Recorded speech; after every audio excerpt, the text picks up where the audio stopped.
Hello everyone, welcome to Beyond Teachings. I am Shreya Srivastava, your biology teacher. So इसके पहले वाले session में हमने डिस्कस करा था इवोल्यूशन के बारे में। हमने कुछ सिचुएशंस को लेकर के, एग्जाम्पल्स को लेकर के देखा था कि इवोल्यूशन क्या होता है और जेनेटिक ड्रिफ्ट के बारे में हमने जाना था। आज हम ऐसा ही एक और सिचुएशन लेने वाले हैं जिसमें हम देखने वाले हैं कि अगर एक पॉपुलेशन जो है उसका अगर मान लेते हैं कि वेरिएशन के चलते उसकी जो पॉपुलेशन की जो कैरेक्टर है, एक कैरेक्टर है वो चेंज हो गई है, तो वो वापस कैसे आ जाती है। ओके, सो थर्ड सिचुएशन हम ऐसा ले रहे हैं कुछ कि ये जो बीटल्स हैं, जो ये बीटल्स जिस बुशेस में रहते हैं, जिन बुशेस में रहते हैं, उन बुशेस में कोई कीड़ा लग गया, डिजीज आ गई। ऑलराइट, तो बुशेस का क्या होगा कि ईटिंग कंटेंट जो बीटल्स खाते हैं उसको, वो कंटेंट क्या होगा, कम हो जाएगा, ऑफ कोर्स कम हो जाएगा। तो इवेंचुअली क्या हुआ कि बीटल्स को खाने के लिए कम मिलने लगा। ऑलराइट, खाने का उनका जो न्यूट्रिशन था वो ठीक से नहीं हो पा रहा है। तो इवेंचुअली क्या हुआ, जनरेशन आफ्टर जनरेशन बीटल्स की साइज क्या हो गई, छोटी हो गई। ऑलराइट, छोटी हो गई। अब इस जनरेशन में भी छोटी रही साइज। अब कुछ जनरेशंस के बाद क्या हुआ कि जो डिजीज थी, प्लांट की जो डिजीज थी वो हट गई। देन बीटल्स को अब एडिक्वेट खाना है, खाने के लिए इनफ है। ऑलराइट, तो अब बीटल्स का साइज क्या हुआ, फिर से इसकी तरह इंक्रीज हो गया। ऑलराइट, ये दोनों एक दूसरे को रिजेंबल कर रहे हैं, तो बीटल्स का साइज जो है वो फिर से पहले की तरह हो गया। तो हम इसे क्या कह सकते हैं, हम इसे कह सकते हैं कि जो इवोल्यूशन का प्रोसेस है ये रिवर्स्ड हो गया। ऑलराइट, फिर से पहली की तरह साइज हो गया। ऑलराइट, क्यों हुआ पहले की तरह साइज, क्योंकि इस साइज में बीटल्स ज़्यादा अच्छे थे, ज़्यादा ग्रो कर रहे थे, उन्हें न्यूट्रिशन मिल रहा था ठीक से। और इस साइज में क्या होता था, दिक्कत होती थी सर्वाइवल में। ऑलराइट, न्यूट्रिशन ठीक से नहीं मिल पा रहा था। तो जो चीज़ सर्वाइवल के लिए अच्छी होगी वही क्या होगा, नेचर सिलेक्ट करेगा। नेचुरल सिलेक्शन आपने सुना होगा ये नाम। तो वही चीज को नेचर सिलेक्ट करता है जो कि सरवाइव कर सके उसमें। ऑलराइट, तो इन बीटल्स को सर्वाइवल इजी था, इसीलिए इन्हीं का टाइप फिर से आ गया। समझ में आ गई बात। हमने तीन सिचुएशंस के बारे में बात की। तीनों सिचुएशंस में हमने देखा कि इवोल्यूशन कैसे कैसे हमें हेल्प करता है, एंड जेनेटिक ड्रिफ्ट का भी हमने क्या देखा, डेफिनेशन देखी। Alright, moving on to the next slide, to our next topic. Okay, now we are going to talk about acquired and inherited traits. These are the types of traits present in a human being. Alright, अब traits क्या होते हैं, acquired भी हो सकते हैं and inherited भी हो सकते हैं। Alright, अब acquired traits क्या होते हैं, आज ये हम देख लेते हैं। The traits or characters that are acquired during the lifetime of an individual and cannot be passed on to the progeny is called acquired traits। यानी कि उस तरह के traits जो कि इंडिविजुअल ने अपने लाइफ टाइम में सीखे हैं या फिर अपने लाइफ स्पैन में क्या किया है, उसे उतारा है अपनी जिंदगी में। ऑलराइट, फॉर एग्जाम्पल लोग डांस सीखते हैं, म्यूजिक सीखते हैं, आर्ट सीखते हैं। ऑलराइट, तो ये सारी चीज़ें क्या है, उन्होंने अपने लाइफ टाइम में सीखी हैं। ये उनके जीन्स में प्रेजेंट नहीं है, बट उन्होंने सीखा है अपने लाइफ टाइम में। ऑलराइट, समझ में आ रही है बात। तो ये जो ट्रेड्स हैं, ये जो कैरेक्टर्स हैं, ये क्या है कि वो अपने प्रोजनी को पास ऑन नहीं कर सकते। ऑलराइट, अपने प्रोजनी को पास ऑन नहीं कर सकते। क्यों नहीं कर सकते, क्योंकि ये उनके जीन्स में यानी कि उनके क्रोमोसोम्स में प्रेजेंट नहीं है। Let's see what are the next type of characters और traits. The next type of trait is what? Inherited traits. The characters or traits that are received by the offspring from their parents like hair color or eye color etc. are called inherited traits. अब जैसे कि acquired traits थे, उन्होंने क्या किया था, अपने life time में उनको सीखा था। ऑलराइट, बट इनहेरिटेड जो ट्रेट्स होते हैं वो क्या होते हैं, पेरेंट्स से उन्हें मिलते हैं। उनके बर्थ टाइम से ही ये प्रेजेंट होता है उनके साथ। फॉर एग्जाम्पल हेयर कलर और आई कलर या फिर कलर ऑफ स्किन, ये सारी चीज़ें क्या होती हैं, और भी बहुत सारी चीज़ें हैं, ये सारी चीज़ें पेरेंट से जो है ऑफस्प्रिंग इनहेरिट करता है and these things are present on the genes. So अगर ये थिंग्स अगर जीन्स में प्रेजेंट हैं, ये कैरेक्टर्स, तो क्या होता है कि पास ऑन हो सकते हैं generation after generation. Alright, for example आपके जो बाल हैं उनका हेयर कलर है जो नेचुरल हेयर कलर है, alright, that is black. All right, so the gene present in your chromosome is the black one and you may also have the brown one, but the gene that is expressed, that is what? Black one. Okay, so the black gene will be passed on to the progeny. लेकिन जब आप अपने बाल brown करा लेते हो अपने life span में, बहुत जन कलरिंग करवाते हैं, ब्लू करा लेते हैं, ब्राउन करा लेते हैं, तो ये सारी चीजें क्या है, प्रोजेनी में पास ऑन नहीं होती है। जो नेचुरल बाल का कलर है, ये जो ब्राउन करा लिए, हेयर हाइलाइट्स करा लिए, ये सारी चीजें एक्वायर्ड है। You have been taking these things in your lifetime. Okay, these things are not present in your genes. Okay, so जो inheritance होगा traits का, वो genes पे dependent है। तो genes में क्या present है, black color present है, तो वही pass on होगा। Alright, समझ में आ रही है बात acquired और inherited traits के बीच में difference? Alright, so moving on to the next slide. Okay, next topic is what? Darwin's theory. एक जो साइंटिस्ट थे वो कौन थे, डार्विन थे।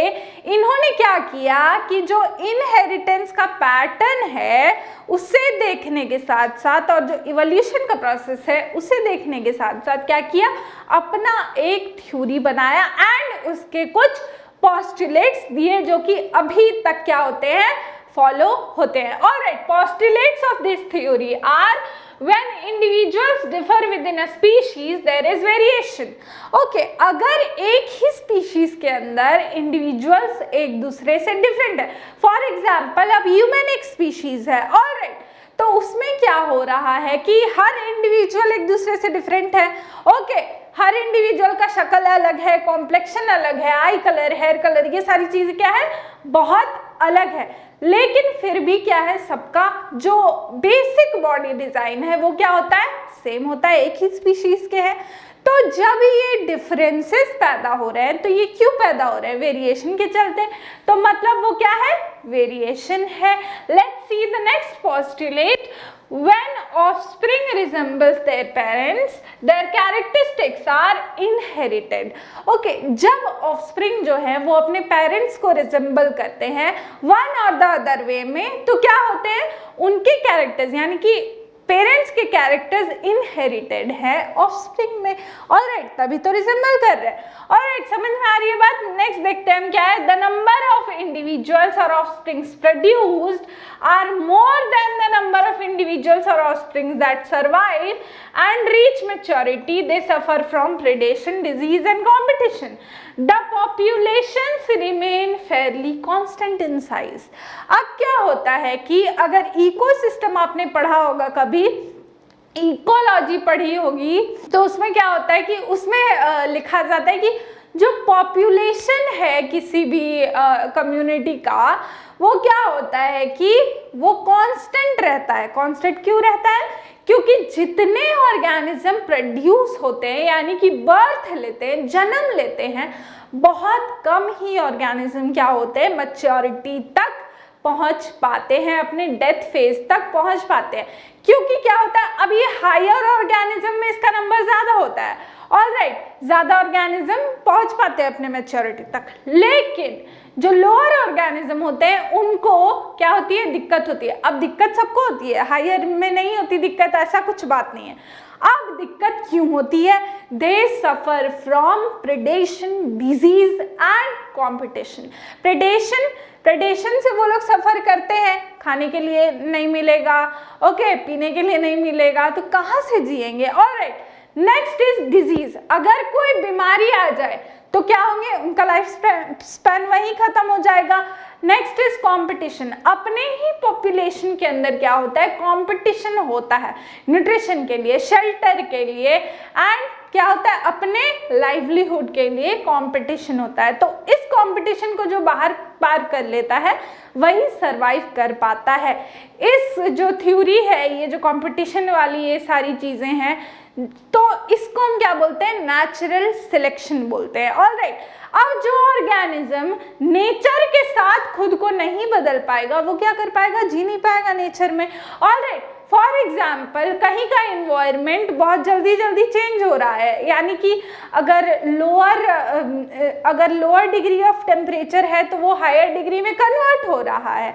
ऑलराइट, एंड किसी ऑर्गेनिज्म को आदत है लोअर टेम्परेचर में रहने की, तो वो अगर खुद को अडेप्ट नहीं करेगा, अगर उस एनवायरनमेंट के हिसाब से खुद को चेंज नहीं करेगा, तो क्या होगा कि उसका सर्वाइवल मुश्किल हो जाएगा पॉपुलेशन में।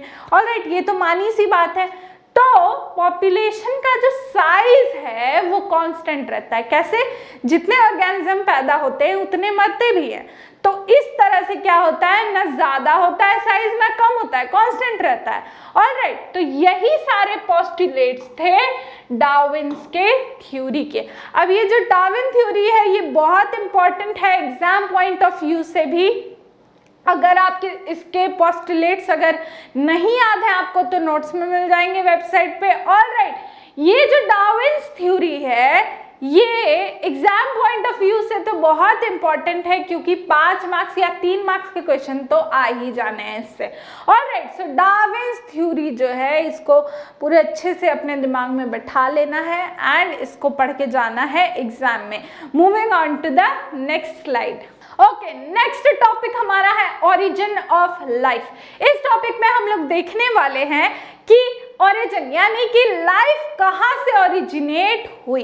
ऑलराइट, तो एक साइंटिस्ट थे JBS हल्डेन। इन 1929 उन्होंने क्या प्रपोज किया कि that life must have been originated from simple inorganic molecules. Okay, अब इन्होंने क्या बोला कि लाइफ हो सकता है कि सिंपल इनऑर्गेनिक मॉलिक्यूल से क्या हुई, ओरिजिनेट हुई। अब अचानक से कोई ऑर्गेनिज्म तो नहीं पैदा होगा। ऑलराइट, भगवान ने ऐसे एक एक करके तो हर ऑर्गेनिज्म को नहीं बनाया होगा। It's a series of what, changes. It's a series of changes जो कि हुई है किसमें, अर्थ में, जिससे कि नए नए ऑर्गेनिजम्स के स्पीशीज, जेनेरा, जीनस ये सारे मिले हैं। अभी भी बहुत सारे ऐसे स्पीशीज हैं जो हमें पता ही नहीं है कि है। ओके, अभी भी बहुत सारे रिसर्चर्स हैं जो कि खोज कर रहे हैं कि और कौन से स्पीशीज हैं जो हमें पता ही नहीं है कि एग्जिस्ट भी करते हैं। Okay, so millions of species, ये जो है सारी जो डाइवर्सिटी है ये सारी कहाँ से बनी है, इनऑर्गेनिक मॉलिक्यूल से बनी है। अब ये हम मान नहीं रहे, उन्होंने ऐसा बोला था। ऑलराइट, तो उन्होंने ऐसा बोला कि हो सकता है कि सिंपल इनऑर्गेनिक मॉलिक्यूल्स ही क्या हुए, आगे जाके नए ऑर्गेनिजम्स बने एंड देन उनका रिप्रोडक्शन होते होते होते होते सीरीज ऑफ चेंजेस होते होते क्या हुआ, एक ऑर्गेनिज्म बना। ऑलराइट, तो अब जो ये इनऑर्गेनिक मॉलिक्यूल्स हैं ये कैसे इन्वायरमेंट में प्रेजेंट थे। उस समय जो अर्ली अर्थ का इन्वायरमेंट था वो क्या था, बहुत ही हॉट था, एक्सट्रीमली हॉट, जिसमें कि ऑक्सीजन भी प्रेजेंट नहीं था। तो आगे क्या हुआ कि आगे आने वाले सालों में स्टैनले एल मिनर एंड हैरोल्ड सी यूरे, अब इन्होंने क्या किया कि ये इन्होंने सोचा कि इसने बोला है तो क्यों बोला है भैया, कुछ तो बात होगी। ऑलराइट, तो इन्होंने क्या किया, इसको एक एक्सपेरिमेंटल बेसिस दिया, यानी कि give it an experimental support. यानी कि उन्होंने क्या किया कि लैब में एक ऐसा एनवायरनमेंट क्रिएट किया जो कि क्या था, अर्ली अर्थ की तरह था। इस इन्वायरमेंट में उन्होंने क्या क्या दिया देखते हैं हम लोग। इस एटमॉस्फेयर में उन्होंने दिया hydrogen, ammonia, methane, hydrogen sulphide, water vapour, but no oxygen. अब ये क्या हुआ, इन्होंने सब चीज दिया लेकिन ऑक्सीजन प्रेजेंट नहीं थी अर्ली अर्थ में, तो इन्होंने क्या किया, ऑक्सीजन नहीं दिया। ऑलराइट, और क्या दिया, टेम्परेचर जो है वो अबाउट 100 डिग्री सेल्सियस दिया, क्योंकि उस समय टेम्परेचर बहुत ज़्यादा होता था। ऑलराइट, एंड लाइटनिंग जो है उन्होंने कैसे प्रोड्यूस कराई, उन्होंने इलेक्ट्रिक स्पार्क्स के थ्रू लाइटनिंग प्रोड्यूस कराई। उन्होंने हाइड्रोजन सल्फाइड, मीथेन और ये सारी जो भी चीज़ें हैं इसको एक एयरटाइट कंटेनर में पैक कर दिया एंड कुछ इनऑर्गेनिक मॉलिक्यूल्स उसमें छोड़ दिए और टेम्परेचर क्या था 100 डिग्री सेल्सियस। अब इन्होंने स्पार्क के थ्रू लाइटनिंग कराई। तो ऑब्जर्वेशन क्या था इनका, जो मीथेन था वो क्या हुआ, इवेंचुअली अमीनो एसिड्स में कन्वर्ट हो गई। अमीनो एसिड किसको बनाता है, प्रोटीन को बनाता है।